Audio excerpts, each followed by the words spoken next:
Two to you at 12 to 8. It's a very good morning to the Mayor of Dubbo Regional Council, Matthew Dickerson. Hello. It is a very good morning, isn't it? Great to see you again. And it's a nice day outside too, isn't it? It's warm already, which means it's going to be hot later on. So we did skip spring, I'm convinced, and we just went straight from winter to summer. Bang. In fact, do we even have winter? I'm not sure we had winter. We had autumn and then a little bit of length of autumn. Springish weather, yeah. And then summer. Bang, That's it. straight into it. That's right. Now, you've not long gotten back from the Local Government New South Wales conference. We had 8 of our councillors going down to that, which I thought was absolutely fantastic. Did you hire a minibus? We didn't. We went in different ways. The Wellington councillors drove down because it's a bit easier for them to drive than fly, because by the time you come back here, and it was at Rosehill this year, so then by the time you land, you've got to get out to Rosehill. So for the Wellington councillors, they drove down, and then one other Dubbo council drove and the rest of us flew down. It just time factor, I suppose, more than anything. But it's a good commitment from those councillors. They went down, or we all went down Sunday, so there was part of it was kind of a half-day Sunday. There were some optional tours in the morning on Sunday, so most of the councillors went to some of those things on the Sunday. Then all day Monday and Tuesday. When I say all day, it starts pretty much with an event or a function first thing in the morning for breakfast. You go all the way through till about 5:30, and then there was a dinner that started about 6:30. You go through till, well, I think I got home about 11 o'clock that night, and then all day Tuesday back into it. We got home Tuesday night. With a large cohort from Dubbo Regional Council too, I think it says a couple of good things about council, that they are interested enough, plus it advances their training, and experience as being part of a council, doesn't it? And the fact that we've got 8 of the councillors that have never been on any council before, that means you've got that opportunity to learn and gain experience and talk to colleagues as well. So I think it is a commitment. What most people don't realise is that, so Sunday they gave up one of their free days, so that's fine, that's a commitment from a councillor.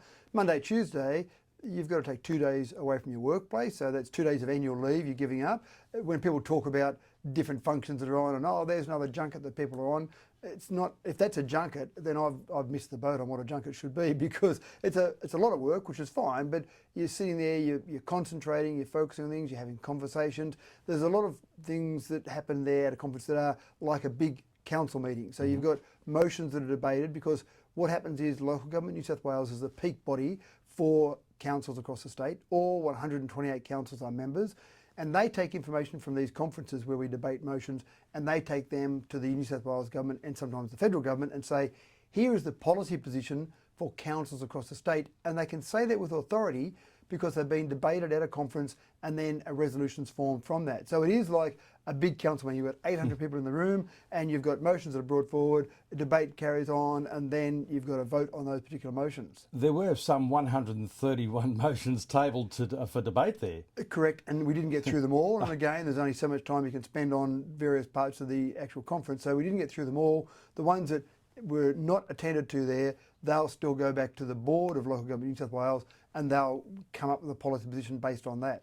Not just an exchange of ideas. What would you say is the major benefit of these conferences? Well, it is. I think that is the number one idea. Number one concept is the exchange of ideas. So you've got morning tea, you've got lunch. You sit around, you talk. What are you doing in your council with this? How are you approaching that?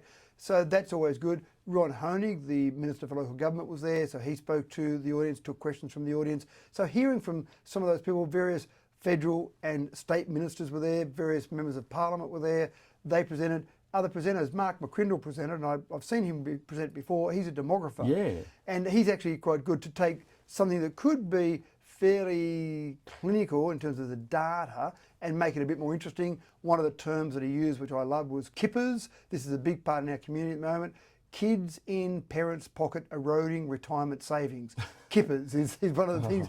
But again, the demographics are changing. How do we change Dubbo to take advantage of the changing demographics that we've got? So it's those type of things. But then you stand around at, say, morning tea and lunchtime and at the dinners, and you say, what are you doing in your council with sustainability? How are you going with your income? How are you saving money in this area? How much are the pools costing you? What can you do about the pools? So all of these different concepts and ideas are thrown around, and you get those ideas. I had a few questions about a couple of things from Dubbo's perspective. We had a new resident evening this week, and I've had a few councillors in the past, and again at this conference, ask about our new residents night, because I think it's a fantastic way to say welcome to our community.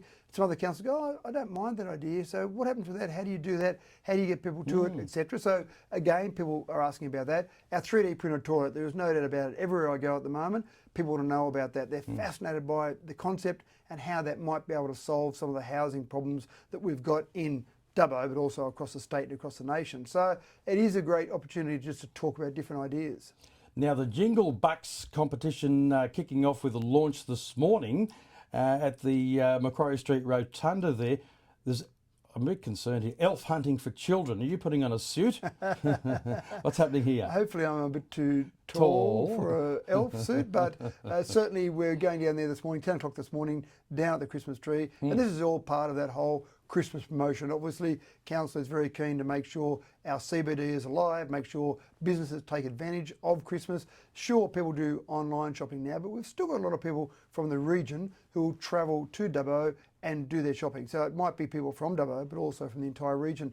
We want to make sure that we help businesses take full advantage of Christmas. And there are some businesses here that they would do maybe 30, 40% of their trade in the month of December. So let's help out wherever we can to make sure they do have a good Christmas. And we want to see a strong CBD. We want to make sure that our CBD is still a central business district, a strong central focus, and those businesses need to perform down there to make sure we do have that strong CBD.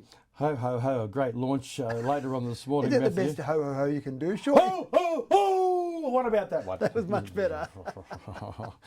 I got to You didn't have the enthusiasm in the first one. But where I was sitting in proximity to the microphone, I couldn't do that. I had to slide back on my chair, otherwise the levels go through the roof. Anyway, on Monday, Dubbo Regional Council presenting cheques to community group representatives who were successful in their applications to the Community Services Fund.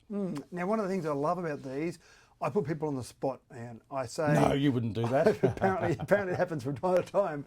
So I say to these people, here you go, here's your novelty cheque. We've obviously put the money in their bank account, but here's the novelty cheque. So congratulations, have a photo. But now you've got other community groups assembled when we hand over these cheques. I want you to tell us what you're going to do with this small amount of money. The reason I do that is not to put people on the spot necessarily, but I love to hear the story, because some of the community groups we don't give huge amounts of money to. We're talking about hundreds of dollars, maybe $1,000 or a small number of thousands of dollars.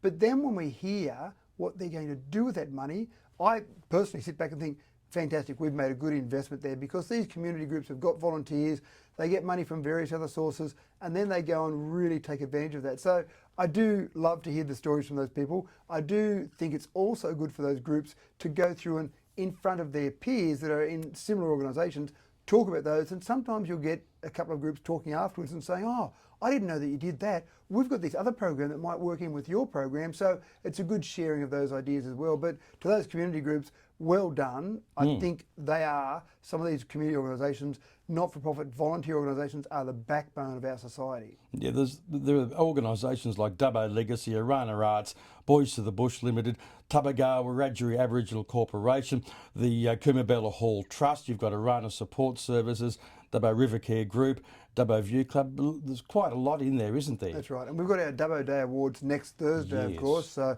we won't officially talk until next Friday till after those, but some of those groups that you're talking about there, many of those people you see pop up with the Dubbo Day Awards, because they're doing some great work behind the scenes. Also, too, we are being reminded about what we flush, the 3 Ps, isn't there?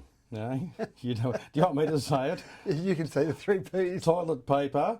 I was nearly going to say the wrong thing there. Pee and poo. Good Only work. put those.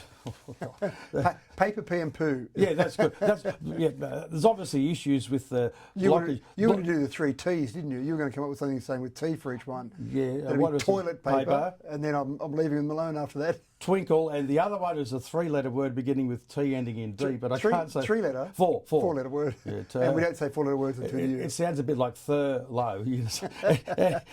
But So some people do put other things down the toilet, and obviously we've got to deal with that.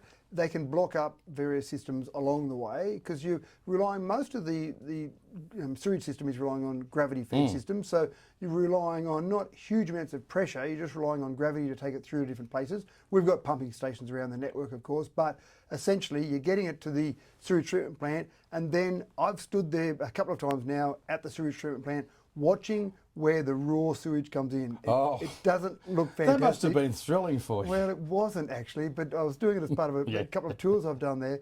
But you see some of the things that are coming through. Literally, you see things coming through. You're thinking, what's a plastic bag doing in that? What are some other things that shouldn't be anywhere near the toilet? So it's just a bit of a reminder. It makes all of our sewage system work better if we just stick to paper, pee and poo. I believe the industry generic term for all of these things is actually rags. That's what sewer operators have actually said to me. So you've got things like wet wipes, tissues, paper towels, napkins, cotton buds and sanitary products which shouldn't go down there. So remember what we said, the 3 Ps, toilet paper, pee and poo only. Correct, that's good. Well done. Did we dance around that enough? Maybe you should sell tickets to that location where you're observing. Matthew Dickinson, as always, thanks for your time this morning. Thanks, Ian. 2 to you, it's now coming up to 2 to 8 news at 8.